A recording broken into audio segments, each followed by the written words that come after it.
Is this someone new we're gonna have to grow to care about? Why should we root for someone male, straight, and white? I love Crazy Ex-Girlfriend. It's my favorite American TV show since The Wire, at least. But it's also important to me for a number of reasons. I used to do a podcast that more and more talked about the better tomorrow. And one of the driving takeaways was this notion that media and entertainment was our intermediary from here to, let's say, utopia.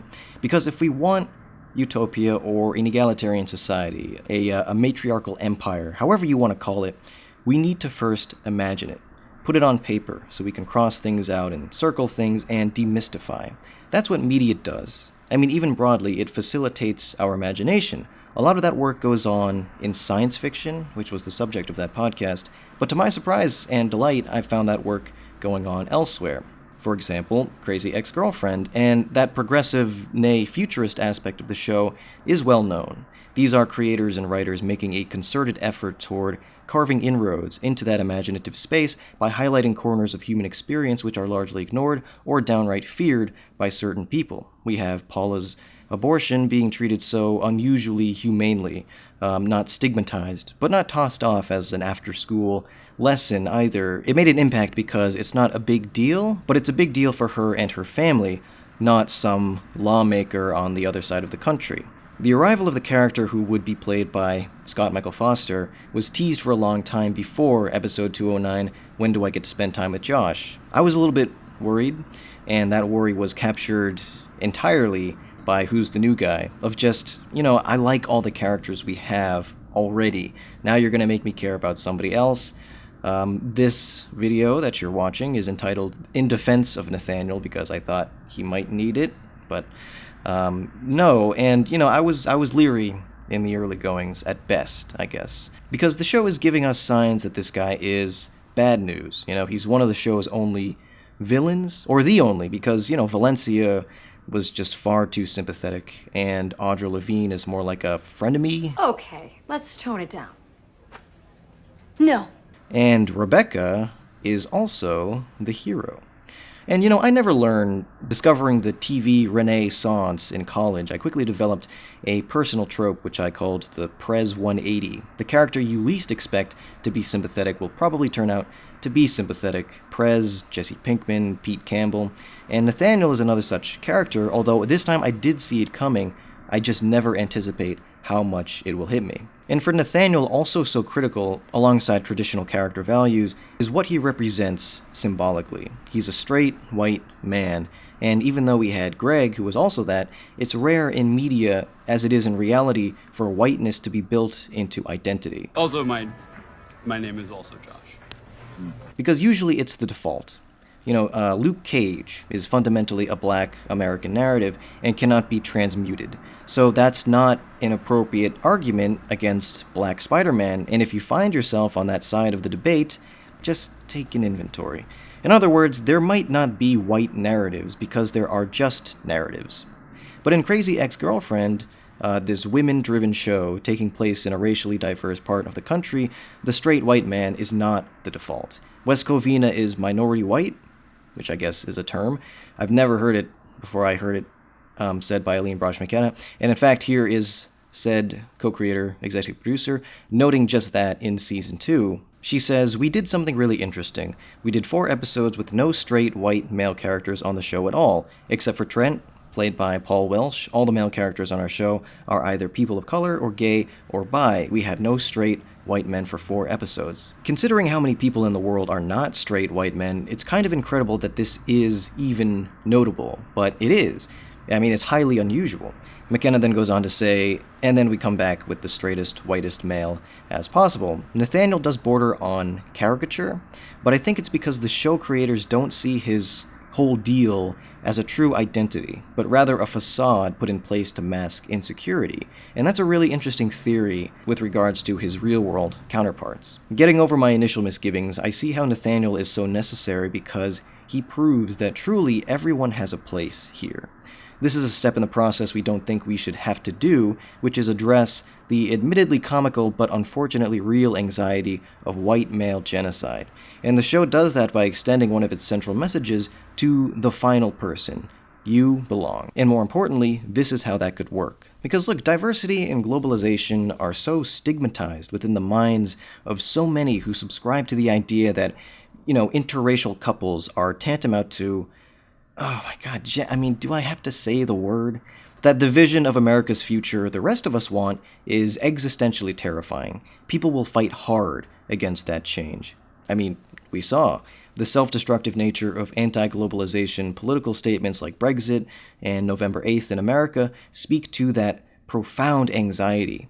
And we see it in the micro, certainly. Every video game loser who's ever felt that feminism is taking away our guns or something, and then they go online and just do horrible things. It's the thought that progress is penetrative, that people coming in means we no longer have a place, which is only true when you make it true. I'm looking for counter-programming to such a powerful idea, which has been facility to so much horror, granting passage to all sorts of terrible things. If we want to work it out mathematically, when people are worried that accommodation for the humanity of the other means genocide, the psychological antidote is the true sale of the idea that those people are not out of place in that future, and this is what society could look like. In this, Crazy Ex-Girlfriend is a laughing cure, the sale of Nathaniel as utterly acceptable in this egalitarian context, which is either the show or the world of the show. So how does it work? How does he find his place? You lost. Game over. Get out of the pool, wash off the chlorine, and apologize to your father. What? Nathaniel's insecurity mentioned earlier is one of generational influence and literal patriarchy. It makes him miserable, and his slow process of reclaiming himself works in tandem with our unfolding sympathizing with him. He comes to West Covina, and it's the place of healing, of actually confronting issues rather than continuing to ignore them.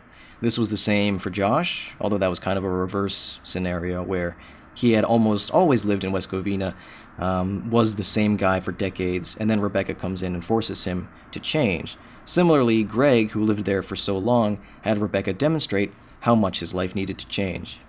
So there's West Covina the place and West Covina the place now that Rebecca's here, and it's just so true that these physical locations, even if suffused with culture, are nothing until people inhabit them, which, that's kind of basic, but, that they share their lives and feelings and anxieties and connect. That's what society is, and it's illustrated so beautifully in the show, but not directly spoken to. It's just a consequence of the story they're telling. And what's so great about West Covina, anyway, is that it's actually a real place. Rachel Bloom and Aline Brosh McKenna were actually given the key to the city by the mayor, which made me wonder if that's the genuine article, but it's actually not.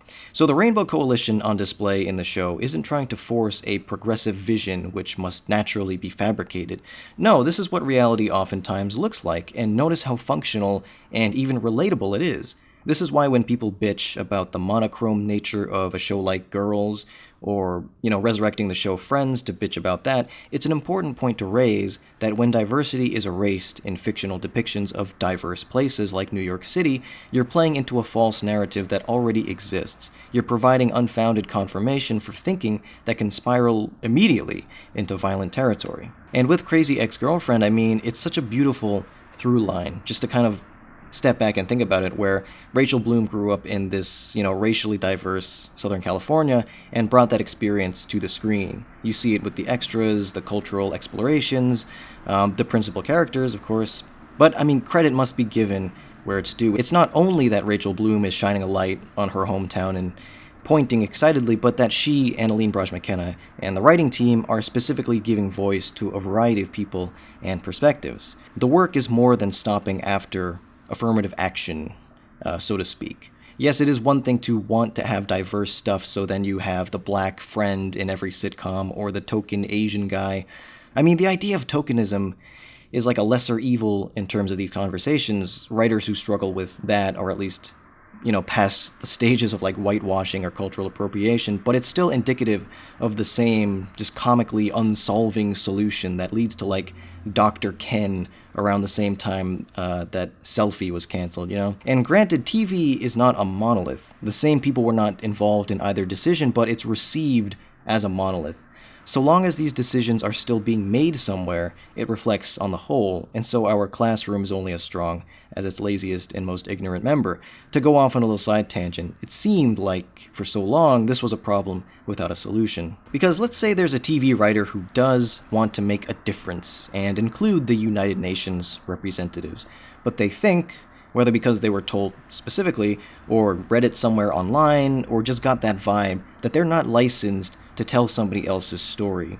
That's a difficult discussion, but I think as writers, you can tell anybody's story, so long as the real world anybody is also allowed to tell their story, and that's not been the case historically. This is a matter of who holds the pen of history, and historically, that's been one type of person. And the majority writing for the minority, or as the minority, brings with it no introspection, and maybe even some ego for having the generosity. I think in a situation like the show, TV, the writer's room is kind of a staple of television, and so they can bring in literal different perspectives and things like that. So the reason this is a problem without a solution is because the real solution is expand the hiring field, all you Hollywood executives.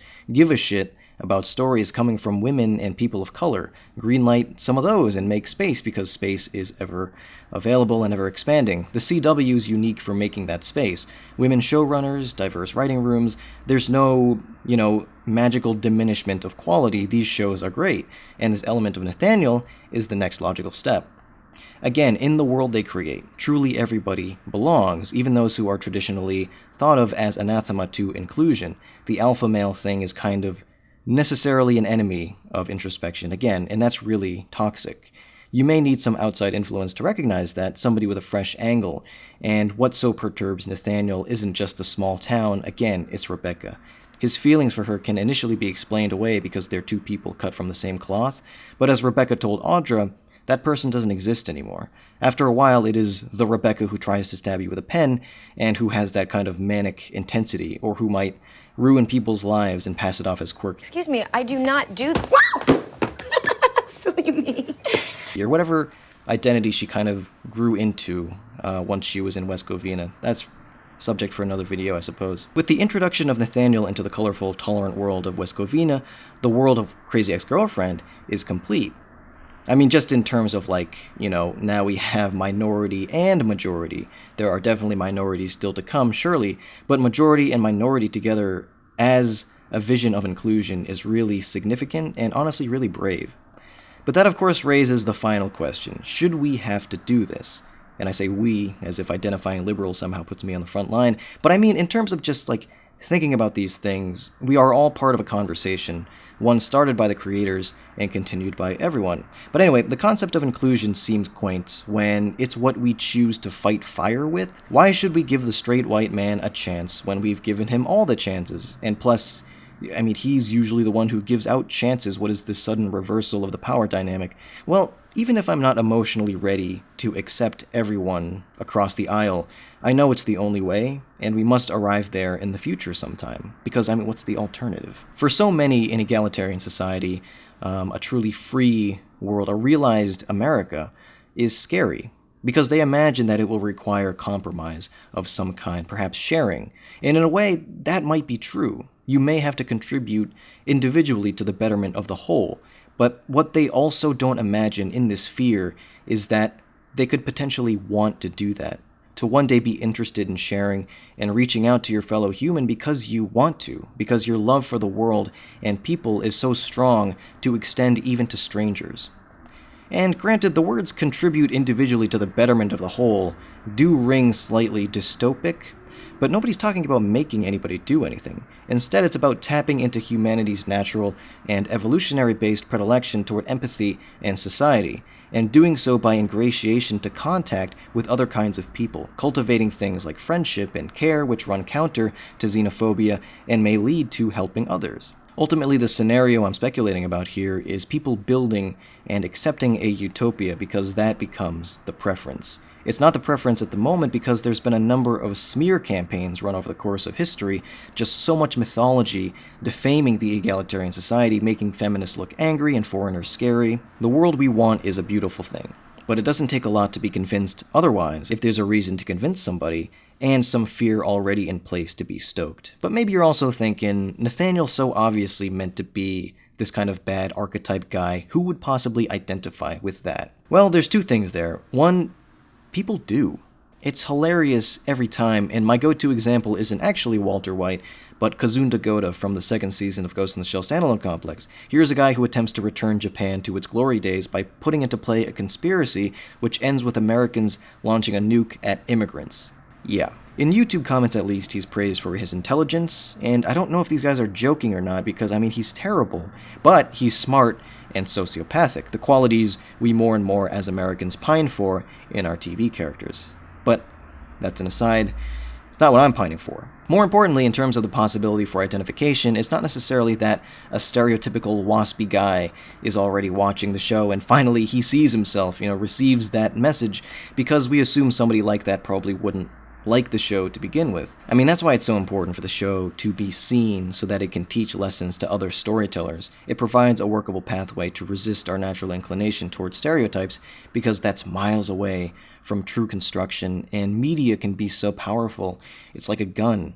When I die, no matter how I go, I will have in some way been murdered by media. It led me irrevocably to my final moment. But anyway, instead of a guy like Nathaniel watching the show and seeing himself on the screen for the first time, which would be impressive, it's that anybody is seeing how the world of the show can include him. It's a utopia blueprint, a lesson for all of us, that if we're building toward an equal future, we might take a look at this one example, which took a gamble and made it work, made it feel real and doable. Damn those devil winds. I'm here. Stop talking about dumb stuff. If you have a moment, be sure to look at Scott Michael Foster's filmography on Wikipedia. It's pretty interesting how he played these traditional, simple guy names in the beginning, and then I think he decided that it was time for a career change. He just needed to branch out.